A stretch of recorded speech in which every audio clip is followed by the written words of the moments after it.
अगर आपने आज सोना या चांदी खरीदने का सोचा है तो जरा रुकिए, क्योंकि दाम इतिहास के सबसे ऊंचे स्तर पर है। 12 जनवरी को भारत में सोना और चांदी दोनों ऑल टाइम हाई पर पहुंच गया है।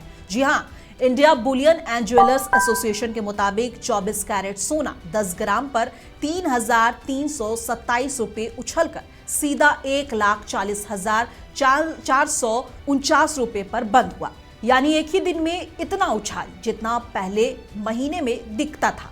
अब चांदी की बात करें, सुबह इसका भाव 2,57,000 रुपए प्रति किलो चला गया। हालांकि बाद में थोड़ी गिरावट आई, लेकिन फिर भी चांदी 2,56,786 रुपए किलो पर बंद हुई। अब बड़ा सवाल, इतनी तेजी क्यों? डेटा बताता है कि 2025 में सोना 75% महंगा हुआ है। जहां 2024 के आखिरी में सोना 76,000 था, वहीं 2025 के अंत तक ये 1,33,000 पार कर गया।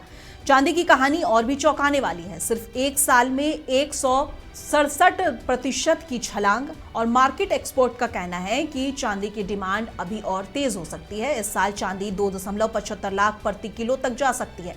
वहीं सोना भी साल के अंत तक 1.50 लाख प्रति 10 ग्राम पर जा सकता है, या कह सकते हैं कि पार कर सकता है। मतलब साफ है कि जो लोग सोना चांदी सिर्फ गहने के तौर पर देखते हैं, आज वही सबसे बड़ा सिर्फ इन्वेस्टमेंट बन चुका है। सवाल यह है कि क्या आप खरीदने वाले हैं या सिर्फ कीमतें देखकर हैरान रह जाएंगे? हमें कमेंट बॉक्स में बताइए, और ऐसी तमाम खबरों को देखने के लिए हमें फॉलो करते रहें।